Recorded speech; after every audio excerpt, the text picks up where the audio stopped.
So those of us on the left, we are sometimes quick to maybe exaggerate things a little bit. Like under George W. Bush, we were a little bit quick to compare him to Hitler. But that's not to say that the richest 1% aren't equally quick to do the same exact knee-jerk sort of thing. For instance, recently all these job creators have been talking about class warfare. The average person out there who's making $40,000, $50,000, $60,000 a year, when they hear that you only have $400,000 left over, it's not exactly a sympathetic position. You understand that? Well, again, class warfare has never created a job. If I control 80% of the resources, shouldn't I be responsible for 80% of the costs? Or how is it that I should be able to control 80 to 90% of the resources, but only incur 40 to 50% of the costs? Wait a minute, what are we trying to do? Create class warfare here? Here's the thing, though. Asking the top 10% to pay their fair share in taxes is not class warfare. You want to see real class warfare? October 5th, dawn breaks to the furious ringing of bells. Women gather near City Hall to protest the shortage of bread. And now, fear of the approaching royal troops mixes with anger. Inside the palace, word of the approaching crowd of angry women reaches the Queen's chambers. The crowd continues to grow throughout the night. By morning, 20,000 people are camped outside the royal palace. A wave of women break into the royal palace screaming for the blood of the Queen. They massacre the guards, decapitate them, and impale their heads on pikes.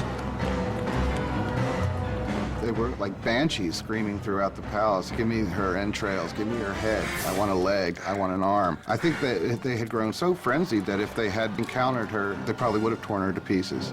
Marie escapes to Louis's apartments only moments before the women break into her chambers and tear her bed to shreds. The king and queen are now at the mercy of the mob. The only way the women can be pacified is for the royal family to agree to go to Paris.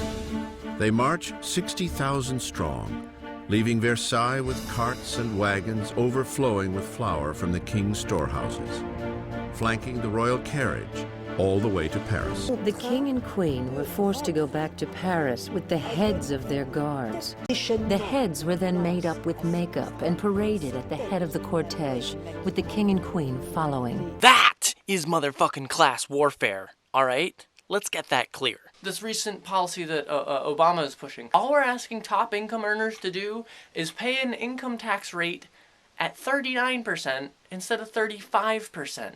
Instead of paying what you're paying now, pay what you paid under Clinton. That's not class warfare. Under FDR, when we were fighting in World War II, the top income earners paid an income tax of 90%. Now the top 10%, they piss and moan about, oh, we're the job creators, you can't tax us because we want people to create jobs. The thing is that if you invest in payroll, if you hire people, if you reinvest in your business, you do not get tax on that. That is a tax write-off. That's the way that our tax code is structured. And there are several corporations that do not pay a goddamn dime in taxes, so do not complain for a second that you are taxed too much. This economy is not working, okay? The time has come that you need to start paying your fair share. Otherwise, we might end up with a situation like France in 1789.